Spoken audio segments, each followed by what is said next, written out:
बिस्मिल्लाहिर्रहमानिर्रहीम। Dear students, अस्सलाम वालेकुम वरहमतुल्लाहि ताला वबरकातुह। आइडियल फ़िज़िक्स यूट्यूब चैनल पर एक और ख़ास टॉपिक के साथ आपका उस्ताद इजाज़ मोहम्मद हाज़िर हुआ हूँ। आज हम इंतहाई इम्पोर्टेंट एक ख़ास टॉपिक पर हम डिस्कस करने वाले हैं और वो टॉपिक है इक्विपोटेंशियल सरफेस और इक्विपोटेंशियल लाइन, या आप इक्विपोटेंशियल सरफेस भी कह सकते हैं या इक्विपोटेंशियल लाइंस भी कह सकते हैं। डियर स्टूडेंट, इससे पहले हमने इंतहाई इम्पोर्टेंट दो टॉपिक को पढ़ा हुआ है और वो था इलेक्ट्रिक फील्ड इंटेंसिटी और इलेक्ट्रिक पोटेंशियल। हमने बहुत ही तफसील से बहस की है इलेक्ट्रिक पोटेंशियल का क्या मतलब है और इलेक्ट्रिक फील्ड इंटेंसिटी का क्या मतलब है। हमने इलेक्ट्रिक फील्ड इंटेंसिटी का जो है ना डिफरेंट इलेक्ट्रिक फील्ड लाइंस को भी हमने ड्रा किया है due to positive charge, negative charge. इसी तरह हमने जो है ना हमने इलेक्ट्रिक पोटेंशियल को भी तफसील से जो है ना पढ़ा हुआ है। आज हम पढ़ेंगे इक्विपोटेंशियल सरफेस। डियर स्टूडेंट, आपको मालूम है कि अगर फ़र्ज़ करें मेरे पास एक पॉजिटिव चार्ज हो और इस पॉजिटिव चार्ज को आपको मालूम है कि ये कंटिन्यूसली इलेक्ट्रिक फील्ड पैदा करेगा। इस इलेक्ट्रिक फील्ड लाइन इसकी जो इलेक्ट्रिक फील्ड इंटेंसिटी है, स्ट्रेंथ ऑफ फील्ड है, उसको जानने के लिए हमने इस किस्म का इमेजिनरी लाइन ड्रा किया हुआ है। इन इमेजिनरी लाइन को हमने इलेक्ट्रिक फील्ड लाइंस का नाम दिया था और आपको मैंने तफसील से बताया हुआ है, आप प्रीवियस लेक्चर्स भी नोट कर सकते हैं। इलेक्ट्रिक फील्ड इंटेंसिटी 1/r² के हिसाब से वेरी करता है। तो इसमें ये जो इलेक्ट्रिक फील्ड लाइंस हैं उसमें कोई से भी पॉइंट ऐसा नहीं होगा जहां पर स्ट्रेंथ ऑफ इलेक्ट्रिक फील्ड एक जैसा हो। आप इसमें हज़ारों की तादाद में बहुत सारे छोटे छोटे पॉइंट्स कंसिडर कर सकते हैं। तो क्योंकि आर वेरी कर रहा है, तो अगर आप आर को वेरी करेंगे तो स्क्वायर के हिसाब से इलेक्ट्रिक फील्ड इंटेंसिटी भी कंटिन्यूसली वेरी कर रहा होगा। मगर आज के जो हमारा टॉपिक है, हम एक ऐसे लाइंस की बात करेंगे, एक ऐसे इमेजिनरी सरफेस की बात करेंगे, उस सरफेस पर इलेक्ट्रिक पोटेंशियल की वैल्यू हर वक्त हर जगह इसी ख़ास सरफेस के ऊपर हर पॉइंट पर एक जैसा होगा।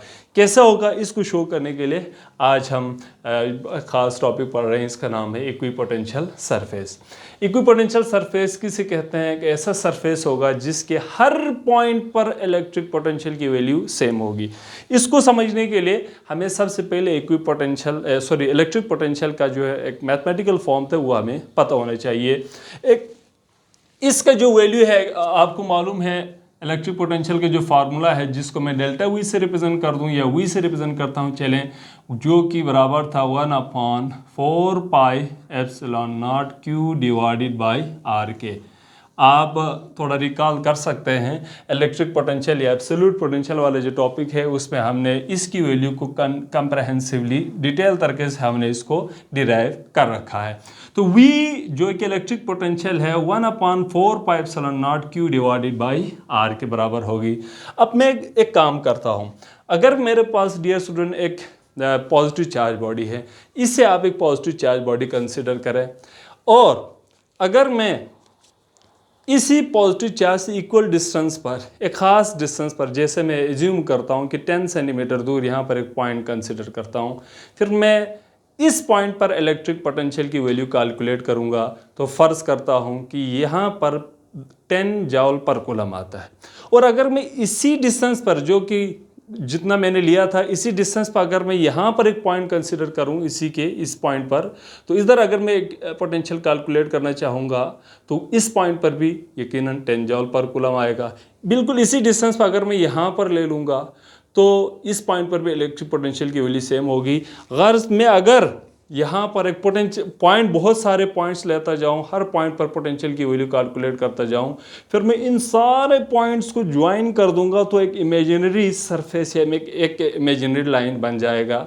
उसके हर पॉइंट पर पोटेंशियल की वैल्यू सेम होगी, तो हम उस सरफेस को या उस लाइन्स को क्या नाम दे सकते हैं? Equipotential surface. कैसे? जैसे मैंने यहाँ पर डियर स्टूडेंट एक फ़र्ज़ करें पॉजिटिव चार्ज कंसिडर किया हुआ है।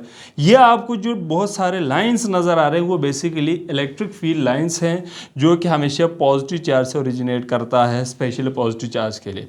अब अगर मैं इसी पॉइंट पर डिफरेंट पॉइंट्स, यहाँ पर मैं इसी पॉइंट पर मैं कोई सी भी लाइन ड्रा कर दूँ, जैसे मैं यहाँ पर एक पॉइंट कंसिडर करता हूँ, इस पॉइंट पर इलेक्ट्रिक पोटेंशियल कैलकुलेट करूँगा और इसी डिस्टेंस पर, फर्ज करें जितना ये डिस्टेंस है इसी डिस्टेंस पर, जितना ये डिस्टेंस है इसी डिस्टेंस पर मैं कोई और पॉइंट यहाँ पर कंसिडर करूँ और वहाँ पर इलेक्ट्रिक पोटेंशियल निकालूँ, फिर इतने डिस्टेंस पर यहाँ पर निकालूँ, इस पॉइंट पर निकालूँ। गर्ज मैं ना बहुत सारे पॉइंट्स एज्यूम करता हूँ, ये सारे वो पॉइंट्स हैं जहाँ पर मैं इलेक्ट्रिक पोटेंशियल कैलकुलेट कर रहा था। अब आप खुद देख लीजिएगा, इन सारे पॉइंट्स पर मैं इलेक्ट्रिक पोटेंशियल कैलकुलेट कर रहा हूँ। फिर आप देखिएगा फार्मूला आपके दिमाग में होनी चाहिए, V is equal to 1/4 pi epsilon naught, Q upon R है, इन सब में 1/4 पाई एप्सिलॉन नॉट और Q की वैल्यू सेम वैसे भी होता है। अब यहाँ पर V में वेरिएशन आने का सिर्फ और सिर्फ एक ही रास्ता था, वो था कि R की वैल्यू में चेंज आ जाए। अब यहाँ से यहाँ तक का डिस्टेंस, यहाँ से यहाँ तक का डिस्टेंस, यहाँ से लेकर यहाँ तक का डिस्टेंस, इधर से यहाँ तक का डिस्टेंस, अगर हर पॉइंट का ड्यू डिस्टेंस यानी कि R की वैल्यू सेम होगी तो सब के लिए V की वैल्यू एक जैसा होगा, यानी कि V की वैल्यू क्या होगी, कांस्टेंट होगी। फिर मैं क्या करता हूँ, मैं इन सारे पॉइंट्स को मिला दूंगा। इस किस्म का एक लाइन से मैं इन सब लाइंस को, इन सारे जो मैंने पॉइंट्स लिया था जहाँ पर मैंने इलेक्ट्रिक पोटेंशियल कैलकुलेट किया था, इन सब को ज्वाइन कर दूंगा तो मुझे क्या मिलेगा, मुझे एक ऐसा इमेजिनरी सरफेस मिलेगा उस पॉइंट के, इस सरफेस के हर एक पॉइंट पर इलेक्ट्रिक पोटेंशियल की वैल्यू सेम होगी। तो इसी इमेजिनरी सरफेस को मैं क्या नाम दे सकता हूँ, इक्विपोटेंशियल सरफेस। इसी तरह अगर मैं यहाँ पर एक और पॉइंट ले लूँ, कोई दूसरा पॉइंट ले लेता हूँ, जैसे मैं यहाँ पर कोई और पॉइंट ले लिया, मैं यहाँ पर कोई से पॉइंट ले लेता हूँ सेम डिस्टेंस पर, शर्त ये है इसी डिस्टेंस पर मैं यहाँ पर पॉइंट ले लूँ, इधर पॉइंट ले लूँ, इनके बीच में ले लूँ, यहाँ पर पॉइंट ले लूँ, तो मैं यहाँ पर मैं पॉइंट ले लूँ, फिर मैं इन सारे पॉइंट्स को यूँ ज्वाइन कर दूँगा। तो इन सारे पॉइंट्स को मिलाने के बाद आप देखेंगे आपको एक फिर से सरफेस मिलेगा, एक ऐसा सरफेस मिलेगा जिसमें हर पॉइंट का R की वैल्यू सेम है, सब के लिए Q तो वही है जो सेंटर में लाई कर रहा है, 1/4 पाई एप्सिलॉन नॉट की वैल्यू सब के लिए सेम है, V की वैल्यू भी सेम होगी। तो एक ऐसा इमेजिनरी सरफेस वंस अगेन हमारे पास हाजिर है। इन सारे इस सरफेस के हर एक पॉइंट्स पर वंस अगेन इलेक्ट्रिक पोटेंशियल की वैल्यू सेम होगी। तो हम इसे क्या नाम दे सकते हैं, इक्विपोटेंशियल सरफेस। इसी तरह जिस तरह अभी हमने पॉजिटिव चार्ज के लिए कंसिडर किया है, नेगेटिव चार्ज के लिए भी आप कंसिडर कर सकते हैं। ये सिर्फ और सिर्फ इन दोनों में फ़र्क नेगेटिव साइन का है। मैं यहाँ पर एक लाइन ड्रा करता हूँ, एक सर्कल ड्रा कर दूंगा। इस सर्कल के हर पॉइंट पे अगर मैं इलेक्ट्रिक पोटेंशियल को कैलकुलेट करना चाहूँ तो आपको हर एक पॉइंट पर पोटेंशियल की वैल्यू एक जैसी होगी, एक जैसा मिलेगा। तो इसीलिए इस सरफेस को वंस अगेन हम नाम दे सकते हैं इक्विपोटेंशियल सरफेस। इसी तरह मैं कोई दूसरा पॉइंट कंसिडर करता हूँ, एक और मैं सरफेस ड्रा करता हूँ in the form of circle. तो देखें, तो इस सर्कल के भी हर एक पॉइंट पर इलेक्ट्रिक पोटेंशियल की वैल्यू क्या होगी, एक जैसा होगा। इसीलिए इस सरफेस को भी हम क्या नाम दे सकते हैं, इक्विपोटेंशियल सरफेस। तो आसान अल्फाज में वंस अगेन ये है, इक्विपोटेंशियल सरफेस एक ऐसा सरफेस होगी जहाँ पर अगर हम कैलकुलेट करना चाहें इलेक्ट्रिक पोटेंशियल तो हर एक पॉइंट पर इलेक्ट्रिक पोटेंशियल की वैल्यू एक जैसी होगी, यानी डेल्टा V 0 होगा। यानी मैं फ़र्ज़ करता हूँ कोई से भी दो पॉइंट एज्यूम कर दूँ, लेट सपोज मैं कोई से भी दो पॉइंट कंसिडर करता हूँ, जैसे ये एक पॉइंट मैंने ले लिया, इधर एक पॉइंट ले लिया, इस पॉइंट को फ़र्ज़ कर रहे हैं A का नाम दे देता हूँ, इस पॉइंट को मैं B का नाम दूंगा। फिर मैं A और B पर इलेक्ट्रिक पोटेंशियल अलग अलग कैलकुलेट कर रहा हूँ। तो अलग अलग आप कैलकुलेट करेंगे भी तो इन दोनों पर पोटेंशियल की वैल्यू सेम होगी। पोटेंशियल की वैल्यू सेम होने का मतलब फिर दोनों पॉइंट पर इलेक्ट्रिक पोटेंशियल में कोई डिफरेंस नहीं होगा। जैसे कि मैं आपको एक फार्मूला ऑलरेडी हम डेवलप कर चुके हैं, ये वाला फार्मूला आप कर भी सकते हैं वेरीफाई करने के खातिर, Q divided by 4 pi epsilon naught 1/RB minus 1/RA। Dear student, ये जो फार्मूला है वो आपने इलेक्ट्रिक पोटेंशियल वाला जो टॉपिक है, electric potential at a point due two point charge, इसमें डिराइव किया हुआ है। अगर आप को जो है ना वंस अगेन देखना हो तो आप प्रीवियस लेक्चर का सहारा ले सकते हैं। अब ये जो पॉइंट है यहाँ से लेकर यहाँ तक का डिस्टेंस और इस पॉइंट से लेकर बी से लेकर हमारे जो पॉइंट चार्ज है वहाँ तक का डिस्टेंस दोनों के लिए सेम है। ए से लेकर यहाँ तक के डिस्टेंस को डियर स्टूडेंट आप आर ए से रिप्रेजेंट कर दें, बी से लेकर इसी पॉइंट को आप आर बी से रिप्रेजेंट कर दें, तो फिर क्या होगा, R A will be equal to R B. तो हम दो नाम क्यों दें, जब दोनों की वैल्यू सेम है तो हम उसको सिर्फ और सिर्फ रिप्रेजेंट करेंगे आर से। अब क्या होगा देखिए, delta V is equal to Q divided by 4 pi epsilon naught 1 upon R minus 1 upon R. तो ये एक दूसरे को नेस्त नाबूद करेगा, तो Q divided by 4 pi epsilon not 0 minus 0, यकीनन ये क्या होगा 0। 0 को किसी चीज़ से भी मल्टीप्लाई करेंगे तो 0 होगी। इसका मतलब क्या हुआ, इसका मतलब ये हुआ इक्विपोटेंशियल सरफेस पर हमने 2 पॉइंट कंसीडर किया था, इन दोनों पॉइंट पर हमने इलेक्ट्रिक पोटेंशियल कैलकुलेट की, तो इन दोनों के पोटेंशियल में चेंज का मतलब डिफरेंस ही समझ लीजिएगा, इन दोनों पॉइंट पर पोटेंशियल में कोई डिफरेंस ही नहीं आया। अगर पोटेंशियल में डिफरेंस ना आ जाइए तो इसका मतलब समझ लीजिएगा ये एक ऐसा सरफेस है जिसे हम नाम दे सकते हैं इक्विपोटेंशियल सरफेस। तो मुझे उम्मीद है डियर स्टूडेंट आपको यकीनन ये समझ में आया होगा। तो ये बात हो गई। अब इसी तरह अगर आप इलेक्ट्रिक फील्ड इंटेंसिटी निकालना चाहें ऐसे सरफेस के ऊपर, तो इलेक्ट्रिक फील्ड इंटेंसिटी का जो फार्मूला है E is equal to minus delta V divided by delta R. ये फार्मूला भी हमने एक टॉपिक पढ़ा था, उसका नाम था electric field as gradient of potential. उसमें हमने तफसील से इस फार्मूले को डिराइव किया हुआ है, वहाँ पर आप यकीनन आप हेल्प ले सकते हैं वंस अगेन इसी का। अब आप देखिए E is equal to minus delta V divided by delta R है, तो ये एक ऐसा सरफेस है वहाँ पर डेल्टा वी की वैल्यू 0 होगी। जब डेल्टा वी की वैल्यू 0 होगी तो उस सरफेस के अलावा इलेक्ट्रिक फील्ड इंटेंसिटी भी ऑटोमेटिकली क्या होगा, 0 होगा। तो ये बात ज़हन में रख लीजिएगा। ये जो हमने पॉइंट्स लिए हैं वो इक्विपोटेंशियल लाइंस है अराउंड अ पॉइंट चार्ज। इसी तरह अगर फर्ज करें मेरे पास पॉइंट चार्ज मौजूद ना हो, एक से ज़्यादा चार्जेस को एक दूसरे के बहुत ही करीब रखा गया हो, एग्जाम्पल के तौर पर डियर स्टूडेंट मैंने यहाँ पर आपको शो किया हुआ है एक पॉजिटिव चार्ज और नेगेटिव चार्ज को। इसमें तो कंफ्यूज ना होना, मैं आपको तफसील से समझाऊंगा, आपको पता चल जाएगा। इसमें जो ये जो लाइनें मैंने ड्रा की है, ये जो ब्लू लाइन, वो बेसिकली इलेक्ट्रिक फील्ड लाइंस को जाहिर करता है। जैसे फर्ज करें ये पॉजिटिव चार्ज है, ये नेगेटिव चार्ज है, सबको मालूम है कि इलेक्ट्रिक फील्ड लाइंस यूं बनती है और यकीनन इधर से इलेक्ट्रिक फील्ड लाइंस यूं बनेगा। चले बहुत सारे बना सकते हैं मगर मैं सिर्फ इतना शो करता हूँ। एग्जैक्ट यही चीज़ है जो मैंने यहाँ पर ड्रा कर रखा है। ये देखिए, ये जो ब्लू जो लाइन नज़र आ रहा है वो बेसिकली समझ लीजिए वो इलेक्ट्रिक इक्विपोटेंशियल सरफेस को नहीं जाहिर कर रहा, बल्कि इलेक्ट्रिक फील्ड लाइंस को जाहिर कर रहा है। अब मुझे तो यकीनी बात है इलेक्ट्रिक फील्ड लाइंस नहीं, बल्कि मुझे तो गार्ज किस है, इक्विपोटेंशियल सरफेस है। तो इन दोनों का कंबाइन इक्विपोटेंशियल फाइंड मुझे करनी हो तो किसी भी इंस्टेंटेनियस पॉइंट पर अगर आप इक्विपोटेंशियल निकालना चाहेंगे तो उस पॉइंट पर टोटल पोटेंशियल दोनों चार्ज के पोटेंशियल के सम के बराबर होता है। इसीलिए फर्ज करता हूं कि मैं कोई से भी पॉइंट एज्यूम करता हूं, इस पॉइंट पर कैलकुलेट करें, आप इसी पॉइंट पर कैलकुलेट करना चाहें, तो क्योंकि ये दोनों जो चार्ज है आज़ाद नहीं, एक दूसरे के फील्ड के अंदर मौजूद है, इसीलिए बिल्कुल जिस तरह यहाँ पर बनी है कंसेंट्रिक सर्कल्स बन रहे हैं, बहुत सारे सर्कल सबका एक ही सेंटर बन रहा है। यहाँ पर देखें आपको थोड़ा टिल्ड हुए, थोड़ा जो है ना ओवल शेप का आपको फील्ड लाइंस जो है ना इक्विपोटेंशियल सरफेस मिलेगा।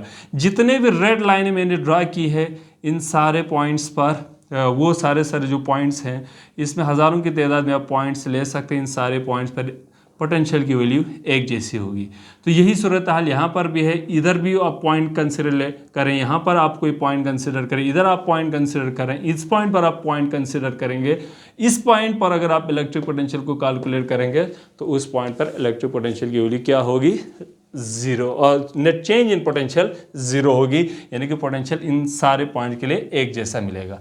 यही सूरत हाल यहाँ पर भी है। सेंटर में जो आपको एक स्ट्रेट लाइन नज़र आ रही है, उस पर भी अगर आप पोटेंशियल निकालना चाहेंगे तो इधर इधर इधर यहाँ पर बहुत सारे पॉइंट्स आप कंसिडर कर सकते हैं। सारे पॉइंट्स के लिए इलेक्ट्रिक पोटेंशियल की वैल्यू एक जैसी होगी, इसीलिए एक net change in electric potential 0 होगा अलोंग अ सरफेस। इस तरह डियर स्टूडेंट अगर आप इसका कुछ कैरेक्टरिस्टिक्स लिखना चाहें तो देखें कैरेक्टरिस्टिक्स ऑफ इक्विपोटेंशियल सरफेस। हम इसके कुछ कैरेक्टरिस्टिक्स इसलिए ड्रा करेंगे, ये हमारे लिए एग्ज़ाम की पॉइंट ऑफ व्यू से भी इम्पॉर्टेंट है। ये बहुत सारे छोटे मोटे जो है ना टेस्ट इंटरव्यूज़ वगैरह भी हो सकते हैं, उसमें आपसे पूछा जा सकता है कि जी इक्विपोटेंशियल सरफेस का कुछ आप कैरेक्टरिस्टिक्स बताएं। पहला कैरेक्टरिस्टिक्स है इक्विपोटेंशियल, हमेशा ध्यान में रखिएगा, वो कांस्टेंट पोटेंशियल होगी। पहला पॉस्टुलेट इसका कांस्टेंट पोटेंशियल होगा, कांस्टेंट पोटेंशियल। अगर इक्विपोटेंशियल से सबसे इंपॉर्टेंट कैरेक्टरिस्टिक्स है ये, उस सरफेस के अक्रॉस पोटेंशियल कांस्टेंट होगी। पोटेंशियल कांस्टेंट होने का मतलब अभी मैंने आपको यहाँ पर मैथमेटिकली भी उसको प्रूव किया था, कांस्टेंट का मतलब फिर चेंज इन पोटेंशियल इस ऐसे सरफेस के लिए हमेशा जीरो होगी। पहला इंतहाई इंपॉर्टेंट कैरेक्टरिस्टिक्स। दूसरा जो इंतहाई इंपॉर्टेंट कैरेक्टरिस्टिक्स है वो है electric field lines are perpendicular to surface. ये जो सिंबल है वो परपेंडिकुलर है, ज़हन में लीजिएगा, टू सच सरफेसेस। ये इंतहाई इंपॉर्टेंट कैरेक्टरिस्टिक्स है। क्यों? वो आपको मैंने अभी भी ड्रा किया हुआ, देखें ये जो इलेक्ट्रिक फील्ड लाइन्स है, ये जो है ना लाइन है, वो इलेक्ट्रिक फील्ड लाइन को जाहिर करता है। ये जो सर्कल में आपको मैंने जो एक लाइन ड्रा की है वो बेसिकली इक्विपोटेंशियल सरफेस को जाहिर करता है। और अगर इनके बीच अगर आप एंगल फाइंड आउट करना चाहेंगे तो इनके बीच एंगल कितना डिग्री बनेगा? 90 डिग्री बनेगा। आप बहुत सारे पॉइंट एज्यूम कर सकते हैं, जैसे इस पॉइंट पर भी देखें, यहाँ पर आप पॉइंट ले सकते हैं, इधर देखिए इनके बीच एंगल कितना डिग्री होगा? 90 डिग्री। तो ये जो लाइन है वो एक इलेक्ट्रिक फील्ड लाइन को जाहिर कर रहा है, और ये रेड कलर में ये जो सर्कल हमने बनाई है वो बेसिकली इक्विपोटेंशियल सरफेस को जाहिर करता है। तो ये दोनों आपस में एक दूसरे के साथ 90 डिग्री पर होगा, इसीलिए इलेक्ट्रिक फील्ड लाइन हमेशा परपेंडिकुलर टू दी सरफेस होता है, ज़हन में रख लीजिएगा, इक्विपोटेंशियल सरफेस। तीसरा इंतहाई इंपॉर्टेंट कैरेक्टरिस्टिक्स है इक्विपोटेंशियल के क्रॉस वर्क डन क्या होगा? Zero. Work done along equipotential surface is zero. वो भी बहुत आसान है, पोटेंशियल इज जीरो। कैसे? जैसे मैं आपको एग्जांपल दे रहा हूँ, वर्क का जो फार्मूला है वो आपको मालूम है, W is equal to Q into delta V है। अब आपको पता है कि इसके लिए डेल्टा वी की वैल्यू जीरो होगी, तो यकीनन वर्क डन की वैल्यू बी ऑटोमेटिकली क्या होगा? जीरो होगा। इसके अलावा भी बहुत सारे पॉइंट आप ले सकते हैं कि वंस अगेन जिस तरह इलेक्ट्रिक फील्ड लाइंस, आपको पता है कि इलेक्ट्रिक फील्ड लाइन एक दूसरे को कभी नहीं क्रॉस करता, इसी तरह यहाँ पर भी इक्विपोटेंशियल सरफेस दो जो है ना जो डिफरेंट सरफेस है एक दूसरे को वंस अगेन क्रॉस नहीं करता। तो ये जो है ना इंतहाई इंपॉर्टेंट एक छोटा सा डिस्कशन था जो कि इक्विपोटेंशियल सरफेस के नाम से, और उम्मीद है आपने ये टॉपिक समझ लिया होगा। एक नई वीडियो के साथ फिर इजाज़ मोहम्मद हाजिर होंगे, तब तक के लिए इजाज़त दीजिए। अल्लाह हाफिज़।